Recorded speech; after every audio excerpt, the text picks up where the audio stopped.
नमस्कार। या नवीन व्हिडिओच्या माध्यमातून पुन्हा आपलं सर्वांचं स्वागत आहे।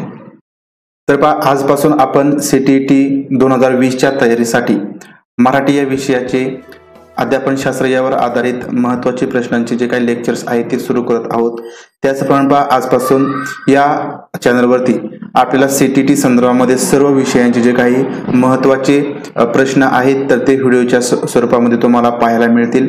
त्याचप्रमाणे आपण येत्या काही दिवसांमध्ये जे काही लाईव्ह लेक्चर्स आहेत ते सुद्धा सुरू करणार आहोत। त्याच्यामुळे तुम्हाला लाईव्ह जे काही प्रश्न आहेत ते विचारता येतील, तुमचे जे काही कन्सेप्ट्स वगैरे असतील ते सुद्धा त्या ठिकाणी सोडवता येणार आहेत आणि तुमचा सुद्धा त्या ठिकाणी जो काही सराव आहे तो चांगल्या प्रकारे होईल। तर यासाठी हा चॅनल तुम्ही अजूनही सबस्क्राइब केला नसेल तर हा चॅनल तुम्ही सबस्क्राइब करा, बेल आयकॉन प्रेस करून ठेवा। त्याच्यामुळे तुम्हाला जे काही आपण व्हिडिओज लाईव्ह लेक्चर जे काही सुरू करू त्याचे जे काही शेड्यूल असतील ते तुमच्यापर्यंत पोहोचतील। तर या ठिकाणी आज आपण या व्हिडिओच्या माध्यमातून एक 15 प्रश्न अध्यापन शास्त्रावर आधारित आहेत तर ते स्पष्टीकरणासह पाहणार आहोत। तर यासाठी हा जो काही व्हिडिओ आहे तो शेवटपर्यंत पाहत राहा। तर या ठिकाणी जी काही परीक्षा आहे तर ती पोस्टपोन झालेली आहे, आपण सर्वांना माहिती आहे। आणि आता जी काही डेट आहे पुढची परीक्षा कधी होईल तर हे अजूनपर्यंत डिक्लेअर झालेलं नाही, परंतु तरी सुद्धा आपल्याला सीटीईटी जी काही तयारी आहे ती करायची आहे, तयारी सुरू ठेवायची आहे। कारण डेट डिक्लेअर झाल्यानंतर आपल्याला अभ्यासाचा जो काही ताण आहे तो येणार आहे। त्याच्यामुळे आपण रोज जे काही व्हिडिओज तुमच्यापर्यंत येतील त्या माध्यमातून तुमची जी काही संपूर्ण तयारी आहे तर ती होणार आहे आणि नक्कीच याचा तुम्हाला सीटीईटीच्या परीक्षेमध्ये निकालामध्ये तुम्हाला त्याचा फायदा दिसून येईल। तर चॅनल या ठिकाणी तुम्ही सबस्क्राइब केलं नसेल तर चॅनल सबस्क्राइब करा आणि त्याच्यानंतर जे काही बेल आयकॉन आहे ते प्रेस करायचे आहे। व्हिडिओ आवडल्यास लाईक आणि शेअर करायचा आहे। 15 प्रश्न या ठिकाणी आपण पाहणार आहोत, अध्यापन शास्त्रावर आधारित आहेत। पहिला प्रश्न आहे वाचनाच्या या चाचणीत तुम्ही गुणदान कसे कराल। तर वाचनासाठीची एक चाचणी या ठिकाणी देण्यात आलेली आहे। याच्यामध्ये काही प्रश्न विचारले आहेत। तर या ठिकाणी प्रश्न एक पहिला आहे की धर्मशाला कुठे आहे। तर उत्तर 2 उत्तर या ठिकाणी देण्यात आले आहेत याच्यावरती। तर धर्मशाळा कोठे आहे, हिमाचल प्रदेशामध्ये एक उत्तर आहे हिमाचल प्रदेशामध्ये। आणि त्याचं दुसरं उत्तर आहे धर्मशाळा ही हिमाचल प्रदेशामध्ये आहे। तर अशा प्रकारे ही 2 उत्तरे आहेत। आता या ठिकाणी या प्रश्नाची अशा प्रकारे ही 2 उत्तरे दिलेली आहेत। तर या ठिकाणी पर्याय आहेत उत्तर 2 ला 2 गुण द्यायचे, उत्तर 1 ला 0 गुण। पर्याय दुसरा आहे उत्तर 1 ला 1 गुण, उत्तर 2 ला 2 गुण, उत्तर 1 ला 2 गुण, उत्तर 2 ला 2 गुण, उत्तर 2 ला 1.5 गुण आणि उत्तर 1 ला 1 गुण। तर आता या ठिकाणी तुम्ही ही चाचणी घेतलेली आहे तुमच्या विद्यार्थ्यांची। तर त्यावेळेस तुम्ही या चाचणीसाठी अशा प्रकारे जर उत्तर दिली विद्यार्थ्यांनी, 1 नंबरचं उत्तर आणि त्याच प्रश्नाचं दुसरं उत्तर दिलेलं आहे वेगळ्या पद्धतीने, तर त्यासाठी तुम्ही कसे गुणदान कराल। तर अशा प्रकारचा प्रश्न या ठिकाणी सोपा विचारलेला आहे। तर अशा ज्या काही प्रश्न असतात त्या प्रश्नांची उत्तरे देत असताना तुम्ही जे काही विद्यार्थी आहेत ते विद्यार्थी तुमच्या समोर ठेवायचे आहेत। आपण शिक्षक आहोत, विद्यार्थ्यांना त्या ठिकाणी शिकवत आहोत किंवा चाचणी घेत आहोत, अशा प्रकारे विचार करून जर तुम्ही प्रश्नांची उत्तरे सोडवण्याचा प्रयत्न कराल तर नक्कीच तुमचे प्रश्न चुकणार नाहीत। तर हा जो काही प्रश्न आहे तो वस्तुनिष्ठ स्वरूपाचा प्रश्न आहे। वस्तुनिष्ठ स्वरूपाच्या प्रश्नामध्ये आपल्या सर्वांना माहिती आहे की त्याचं उत्तर ते शब्दामध्ये उत्तर दिलं तरी सुद्धा चालतं किंवा पूर्ण वाक्यामध्ये उत्तर दिलेलं असेल ते सुद्धा आपल्याला ग्राह्य धरावं लागतं। म्हणजे या ठिकाणी हिमाचल प्रदेशामध्ये धर्मशाळा कुठे आहे ते हिमाचल प्रदेशामध्ये, तसेच पूर्ण वाक्यामध्ये लिहिले धर्मशाळा हिमाचल प्रदेशात आहे। म्हणजे जे काही दोन्ही उत्तरे या ठिकाणी देण्यात आली आहेत तर ती या ठिकाणी बरोबर आहेत। म्हणजेच याचाच अर्थ या ठिकाणी उत्तर 1 ला 2 गुण या ठिकाणी आपल्याला द्यावं लागणार आहेत आणि उत्तर 2 ला सुद्धा 2 गुण या ठिकाणी देणं आवश्यक आहे। म्हणून पर्याय क्रमांक 3 याचं अचूक उत्तर येईल। तर प्रश्न पुढचा आहे विस्तृत वाचन म्हणजे काय। तर आता या ठिकाणी वाचन आहे विस्तृत। विस्तृत म्हणजे एखादं वाचन आपण सविस्तरपणे करत असतो तर ते सविस्तर विस्तृत असं वाचन म्हणजे काय, त्याचा अर्थ काय होतो। तर पर्याय 1 आहे अपरिचित अशा शब्दांच्या अर्थाचा अंदाज बांधणे म्हणजे विस्तृत वाचन। त्याच्यानंतर पर्याय दुसरा आहे विषय सर्वसाधारणपणे समजण्यासाठी व आनंदासाठी वाचणे म्हणजे विस्तृत वाचन। म्हणजे एखादा विषय सर्वसाधारणपणे समजून घ्यायचा असेल किंवा ते आनंदासाठी वाचायचा असेल तर त्याला विस्तृत वाचन असं म्हटलं जातं। किंवा मध्यवर्ती कल्पना समजण्यासाठी वाचणे, एखाद्या विषयाची मध्यवर्ती कल्पना समजून घ्यायची असेल तर जे आपण वाचन करतो त्याला विस्तृत वाचन म्हणायचं का किंवा उतार्याच्या सर्वसाधारण आशयाबाबत अनुमान करणे. एखादा उतारा दिलेला असेल त्याच्यामध्ये काय आशय दिलेला आहे तर त्या बाबतीत अनुमान करायचा असेल तर आपण विस्तृत वाचन करतो. तर याचं उत्तर येत असेल तर पहा कमेंट बॉक्समध्ये सांगायचं आहे. तर पहा या ठिकाणी विस्तृत वाचन म्हणजे विषय सर्वसाधारणपणे समजण्यासाठी, एखादा विषय सर्वसाधारणपणे तो समजून घ्यायचा असेल त्यासाठी आणि आनंदासाठी आपण तो विषय वाचायचा आहे. तर यासाठी जे काही वाचन आहे ते विस्तृतपणे करावं लागतं. म्हणजेच या ठिकाणी विस्तृत वाचन म्हणजे विषय सर्वसाधारणपणे समजण्यासाठी व आनंदासाठी वाचणे. म्हणून पर्याय क्रमांक 2 या प्रश्नाचं अचूक उत्तर येईल. प्रश्न क्रमांक 3 आहे पहा, श्रवण कौशल्याची चाचणी घेण्यासाठी शिक्षकाने एक कृती तयार केलेली आहे. आता या ठिकाणी पहा श्रवण कौशल्याची चाचणी घ्यायची आहे, ऐकण्याची चाचणी घ्यायची आहे. त्यासाठी एक कृती शिक्षकाने तयार केलेली आहे, तुम्ही तयार केलेली आहे. तर ही चाचणी कशावर आधारित असावी? जी चाचणी श्रवण कौशल्याची चाचणी घेण्यासाठी केलेली आहे तर ती कशावर आधारित असावी? तर पर्याय दिलेला आहे पहा, विद्यार्थ्यांनी चित्रांचा अर्थ लावणे याच्यावर आधारित असावी, लघुपट पाहून त्याचे परीक्षण करणे यावर आधारित असावी, ध्वनी मुद्रणावर आधारित तालिका पूर्ण करणे यावर आधारित असावी, की मजकूर मोठ्याने वाचण्याची चाचणी घेणे यावर आधारित असावी. तर पहा या ठिकाणी श्रवण कौशल्याची चाचणी घ्यायची आहे. तर पहा लेखन कौशल्य चाचणी आपण घेऊ शकतो, वाचन कौशल्याची चाचणी घेऊ शकतो, नंतर बोलण्याची जी काय चाचणी आहे ती घेऊ शकतो. तर या ठिकाणी श्रवण कौशल्य चाचणी घ्यायची आहे. तर आता या ठिकाणी पहा पर्याय पहिला आहे की विद्यार्थ्यांनी चित्राचा अर्थ लावणे. चित्राचा अर्थ लावण्यामध्ये श्रवण कौशल्य चाचणी आपण घेऊ शकत नाही. त्या ठिकाणी आपण पाहू शकतो म्हणजे श्रवणचा त्या ठिकाणी कोणत्याही प्रकारचा जो काही चाचणी आहे चाचणी होणार नाही. त्याच्यानंतर पण लघुपट पाहून त्याचे परीक्षण करणे. तर पण लघुपट पाहणे तर त्यासाठी सुद्धा पाहण्याची काही क्रिया आहे ती होणार आहे. त्या ठिकाणी आवाज वगैरे येऊ शकतो परंतु जे काही कॉन्सन्ट्रेशन आहे ऐकण्याचं ते 100% होणार नाही.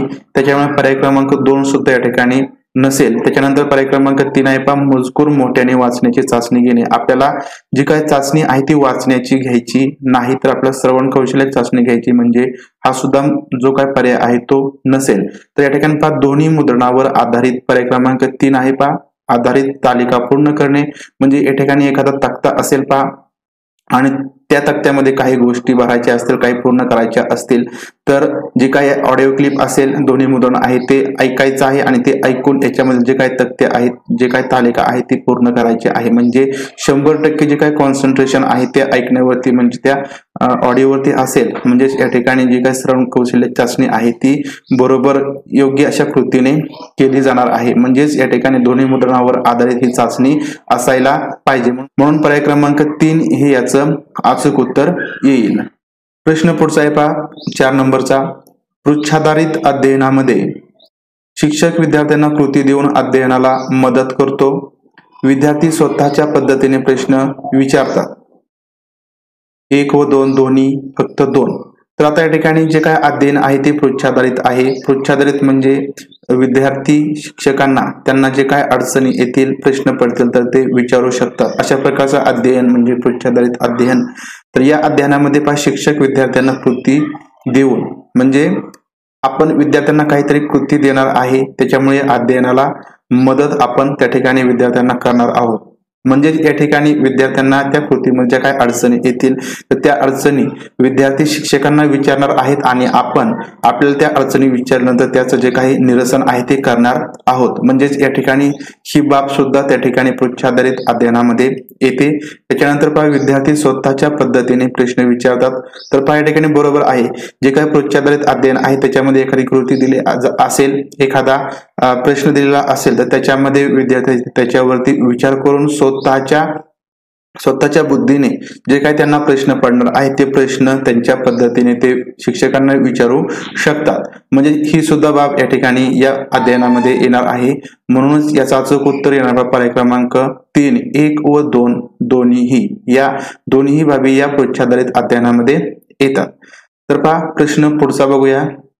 5 क्रमांकाचा प्रश्न आहे की नदी आपल्याला जीवन देते. तर या वाक्यात कोणता अलंकार आहे? तर पहा असे सुद्धा प्रश्न विचारले जातात. तर पहा नदी आपल्याला जीवन देते हे वाक्य आहे आणि हे जे काही वाक्य आहे तर या वाक्यामध्ये कोणत्या प्रकारचा अलंकार आहे? श्लेष अलंकार, अतिशयोक्ती, रूपक की उत्प्रेक्षा? तर पहा या ठिकाणी उत्तर येत असेल तर पहा कमेंट बॉक्स मध्ये सांगायचं आहे. तर या ठिकाणी नदी आपल्याला जीवन देते याच्यामध्ये श्लेष अलंकार आहे। पर्याय क्रमांक 1 श्लेष अलंकार, नदी आपल्याला जीवन देते। प्रश्न पुढचा आहे 6 क्रमांकाचा की बाळाचा चेहरा कमळासारखा आहे, अधोरेखित शब्दातून कोणता अलंकार सूचित होतो? तर या ठिकाणी अधोरेखित शब्द आहे कमळासारखा। तर या वाक्यातील हा जो काही शब्द आहे तर या शब्दावरून कोणता अलंकार या वाक्यामध्ये आहे तर हे सूचित होतं। तर अतिशयोक्ती, उत्प्रेक्षा, उपमा, रूपक। तर बाळाचा चेहरा हा कमळासारखा आहे म्हणजे बाळाच्या चेहऱ्याला कमळाची उपमा दिलेली आहे, म्हणजेच या ठिकाणी उपमा हा अलंकार या शब्दातून सूचित होत आहे। पर्याय क्रमांक 3 याचं अचूक उत्तर आहे। प्रश्न पुढचा आहे 7 क्रमांकाचा प्रश्न आहे वाचनपूर्व तासिकेत प्रत्यक्ष वाचन सामग्री न वापरता चर्चा करणे। तर हे पुढील पैकी कशाशी सर्वात जास्त संबंधित आहे? तर वाचनपूर्व तासिकेमध्ये प्रत्यक्ष वाचन सामग्री आहे तर ती न वापरता फक्त चर्चा करायची आहे। तर हे पुढील पैकी कशाशी सर्वात जास्त संबंधित आहे तर हे सांगायचं आहे। तर पर्याय 1 आहे जनकसूत्री, रचनांतरवादी पद्धती, राशियस पद्धती, व्याकरण भाषांतर पद्धती की श्रवण भाषण पद्धती। तर या ठिकाणी फक्त चर्चा करायची आहे। तर ही या ठिकाणी कशाशी जास्त संबंधित असेल तर फक्त आपण ज्यावेळेस चर्चा करत असतो तर त्यावेळेस आपण श्रवण सुद्धा करत असतो आणि भाषण सुद्धा करत असतो, म्हणजे चर्चा आपण त्या ठिकाणी प्रत्यक्ष करत असतो।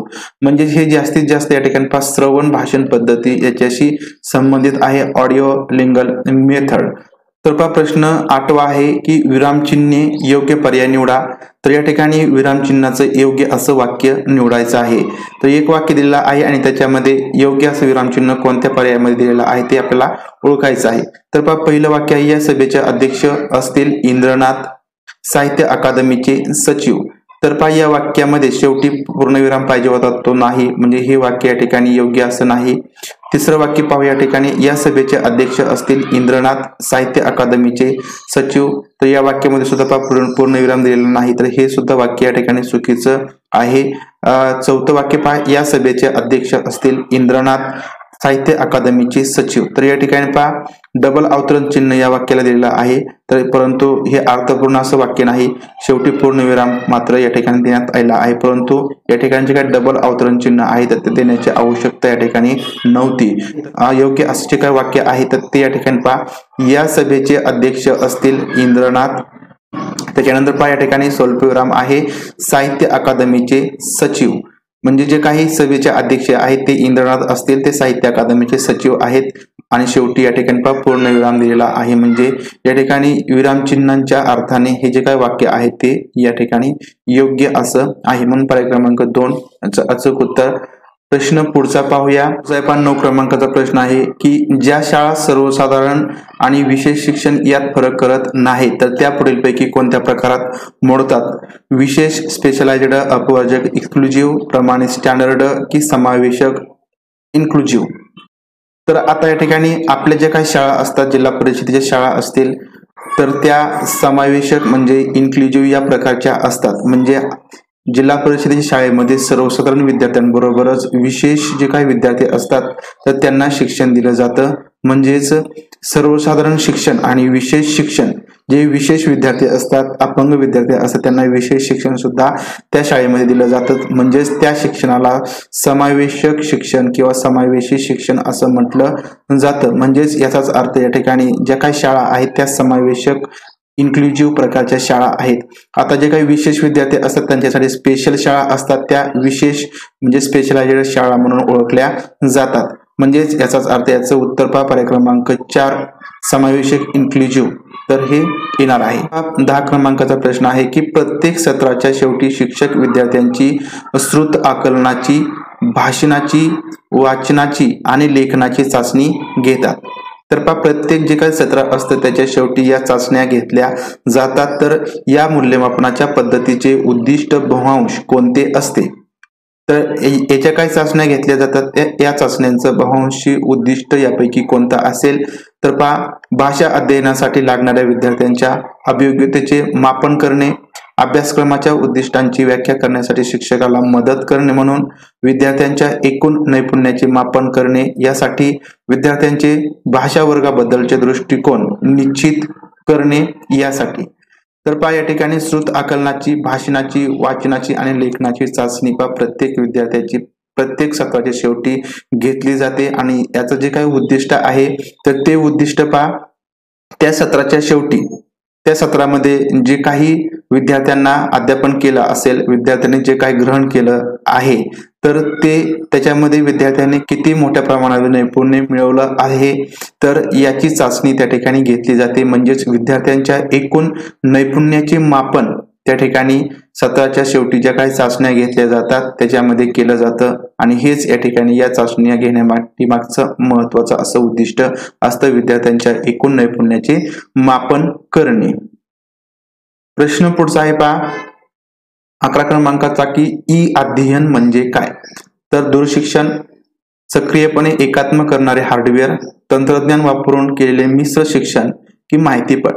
तर आता या ठिकाणी ई अध्ययन हे सर्वात जास्त महत्वाचं आहे, त्याला सर्वात जास्त महत्व या ठिकाणी कोविड मुळे आलेलं आहे। तर या ठिकाणी ई अध्ययन म्हणजे काय? तर ई अध्ययन म्हणजे एखादं तंत्रज्ञान आणि त्या तंत्रज्ञानाचा वापर करून जे काही मिश्र प्रकारचं शिक्षण घेतलं जातं किंवा केलं जातं तर त्याला त्या ठिकाणी ई अध्ययन असं म्हटलं जातं। शाळेमध्ये सुद्धा आपण प्रोजेक्टरच्या साहाय्याने, संगणकाच्या साहाय्याने विद्यार्थ्यांना काही गोष्टी समजून सांगत असतो। ॲनिमेशनचा वापर करून जे बनवलेले व्हिडिओ असतात त्याच्या माध्यमातून काही कन्सेप्ट आपण क्लिअर करत असतो। तर या ठिकाणी आपण याचा मिश्र प्रकारे जो काही वापर आहे, यूज आहे तो करत असतो। म्हणजेच तंत्रज्ञान वापरून केलेले मिश्र शिक्षण म्हणजेच ई अध्ययन होय। प्रश्न पुढचा आहे पहा, जर एखाद्या शिक्षकाला तमिळच्या वाचन पाठात अस्सल साहित्य वापरायचे असेल तर त्याने खालीलपैकी कोणते साहित्य वापरण्याची गरज नाही? आता या ठिकाणी पहा एखादा शिक्षक आहे त्याला तमिळच्या वाचन पाठामध्ये अस्सल साहित्य वापरायचं आहे। तमिळचा पाठ आहे म्हणजेच या ठिकाणी जे काही वाचन साहित्य आहे तर ते अस्सल वापरायचं आहे तमिळ भाषेमधील। तर त्यासाठी खाली 4 प्रकारचे वाचन साहित्य दिलेले आहेत, त्यापैकी कोणत्या वाचन साहित्याची गरज नाही तर ते आपल्याला सांगायचं आहे। या ठिकाणी पहिलं वाचन साहित्य दिलेलं आहे की तमिळ वर्तमानपत्र। तर या ठिकाणी तमिळ मधील जे काही वर्तमानपत्र असेल तर ते अस्सल स्वरूपाचं असणार आहे, त्याच्यामध्ये संपूर्ण जे काही शब्द आहेत ते तमिळ मधील असतील। म्हणजेच हे जे काही वाचन साहित्य आहे ते वापरण्याची खूप गरज आहे।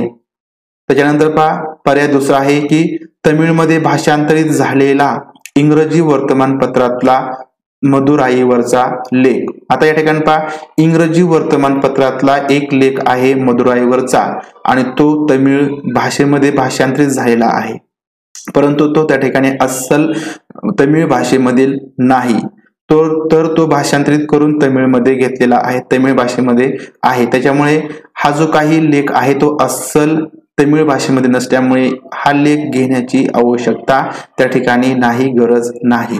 त्याच्यानंतर तिसरा लेख आहे की तमिळनाडूतल्या कंपनीने वापरलेला तमिळ भाषेतला नोकरीसाठीचा अर्ज। आता तमिळ भाषेमधून जो काही नोकरीसाठीचा अर्ज आहे तर तो अर्ज अस्सल तमिळ भाषेमधील असणार आहे, तो भाषांतरित केलेला नसेल। म्हणजेच हा जो काही अर्ज आहे तर हा अर्ज सुद्धा आपल्याला त्या ठिकाणी वापरण्याची गरज आहे। त्याच्यानंतर पर्याय तिसरा आहे की कोइंबतूर मधल्या रस्त्यावरच्या पाट्यांची छायाचित्रे, रस्त्यावर ज्या काही पाट्या असतात त्याच्यावरती छायाचित्रे असतील, त्याच्यावर काही तमिळ मधील शब्द सुद्धा लिहिलेले असणार आहेत, म्हणजेच अस्सल तमिळ मधील ते शब्द असतील तर या पाट्यांची छायाचित्रे सुद्धा त्या ठिकाणी वापरण्याची गरज आहे। म्हणजेच पर्याय क्रमांक 1 हे साहित्य वापरण्याची गरज आहे, 3 आणि 4 तर हे 3 जे काही साहित्य आहे ते वापरण्याची गरज आहे, पण पर्याय क्रमांक 2 हे साहित्य त्या ठिकाणी रूपांतरित आहे, भाषांतरित असल्यामुळे ते साहित्य वापरण्याची गरज नाही, कारण ते अस्सल तमिळ मधील साहित्य नाही।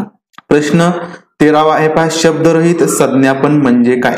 शब्दरहित म्हणजे त्या ठिकाणी कोणत्याही प्रकारच्या शब्दाचा वापर नाही, तर उच्चारलेले शब्द, हावभाव, संख्या, छापलेले शब्द। तर शब्दरहित याच्यामध्येच अर्थ आहे, त्याच्यामुळे उच्चारलेले शब्द तर हे या ठिकाणी येणार नाही। तर आपल्याला शब्दरहित म्हणजे शब्द न वापरता आपल्याला काही गोष्टी समजून घ्यायच्या आहेत। पुढील जो काही व्यक्ती आहे तो शब्द न वापरता खानाखुणाने त्याला जे काय म्हणायचं आहे तर ते जे काय नॉलेज आहे ते विद्यार्थ्यांपर्यंत देणार आहे। तर यासाठी आपल्याला हावभाव, तर हावभाव या गोष्टीची गरज पडणार आहे। हावभावांच्या साहाय्याने आपण जे काही संज्ञापन आहे, जे काही नॉलेज आहे ते आपण विद्यार्थ्यांपर्यंत देऊ शकतो किंवा पुढील व्यक्तीपर्यंत देऊ शकतो। म्हणजे या ठिकाणी पहा, शब्दरहित संज्ञापन म्हणजेच हावभाव होय। पर्याय क्रमांक 2। प्रश्न पुढचा आहे पहा 14 क्रमांकाचा, योग्य पर्याय निवडून पुढील प्रश्नांची उत्तरे लिहा। सहकार्याधारित गट अध्ययनामध्ये पुढीलपैकी कोणते फायदे नाहीत? तर पहा, सहकार्याधारित गट अध्ययन आहे। सहकार्याधारित गट अध्ययन म्हणजे विद्यार्थ्यांनी एकमेकांचं सहकार्य घेऊन एकमेकांशी चर्चा करून जे अध्ययन केलं जातं त्याला सहकार्याधारित गट अध्ययन असं म्हटलं जातं। तर या अध्ययनाचे पुढीलपैकी कोणते फायदे नाही? तर पहा, पहिलं फायदा आहे विद्यार्थ्यांच्या सरावासाठी दिलेला वर्गाचा अधिक वेळ। तर पहा, बरोबर आहे, या ठिकाणी विद्यार्थ्यांचा सराव व्हावा तर हाच त्या ठिकाणी त्या अध्ययनाचा उद्देश असतो। जो अधिकचा जो काही वेळ असतो, वर्गाचा जो काही अधिक वेळ आहे तो या ठिकाणी या गट अध्ययनामध्ये दिला जातो, म्हणजे हा फायदा त्या ठिकाणी योग्य आहे। त्याच्यानंतर पहा, अधिक शांत व सुव्यवस्थित वर्ग। तर आता विद्यार्थ्यांचे गट केले जातात, तर पहा या ठिकाणी जे काही गट आहेत ते गट केल्यानंतर कोणत्याही प्रकारची जी काही शांतता आहे ती शांतता त्या ठिकाणी राहत नाही, सुव्यवस्थित असा वर्ग नसतो। कारण पहा, विद्यार्थी त्यांच्या चर्चेमध्ये गुंतलेले असतात, त्याच्यामुळे जे काही अव्यवस्थितपणा आहे वर्गामध्ये तो येऊ शकतो। जे काही चर्चा आहे ती चर्चा असल्यामुळे मोठ्या प्रमाणात जी काही बडबड आहे तर ती त्या ठिकाणी येणार आहे आणि शांतता त्या ठिकाणी जी काय ती भंगली जाणार आहे। म्हणजेच या ठिकाणी हा जो काही फायदा आहे तो त्या ठिकाणी होत नाही। त्याच्यानंतर पहा, शिक्षक केंद्रित शिक्षणाला पर्याय। तर पहा, या ठिकाणी शिक्षक केंद्रित शिक्षणाला पर्याय, जी काही शिक्षक केंद्रित पद्धती असते, शिक्षकांनी फक्त शिकवायचं, विद्यार्थ्यांनी ऐकायचं, तर या पद्धतीला जो काही पर्याय आहे तो या ठिकाणी सहकार्य आधारित गट अध्ययनामध्ये आहे, म्हणून हा फायदा त्या ठिकाणी बरोबर आहे। लगेच परावृत्त होणाऱ्या विद्यार्थ्यांना प्रवृत्त करण्यासाठी स्वाध्यायांचा सहभाग। तर पहा, काही विद्यार्थ्यांना दुसऱ्या विद्यार्थ्यांनी आपल्या वर्ग मित्रांनी शिकवलेलं लगेच समजतं, सांगितलेलं समजतं, शिक्षकांनी काही वेळा सांगितलेलं त्यांना समजत नाही, म्हणून त्यासाठी सुद्धा या ठिकाणी या विद्यार्थ्यांना अशा प्रकारे शिकवायचं असेल तर या पद्धतीचा नक्कीच त्या ठिकाणी फायदा होतो। म्हणून पर्याय क्रमांक 1, 3 आणि 4 तर हे फायदे होतात। तर पर्याय क्रमांक 2 अधिक शांत व सुव्यवस्थित वर्ग हा जो काही फायदा आहे तो त्या ठिकाणी होत नाही। प्रश्न पुढचा आहे पहा, वाचन प्रक्रियेत अनुमान काढणे या कौशल्यामध्ये पुढीलपैकी कशाचा समावेश असतो? तर पहा, वाचन प्रक्रिया आहे आणि याच्यामध्ये पहा अनुमान काढणे हे कौशल्य असतं, त्याच्यामध्ये यापैकी कशाचा समावेश असतो?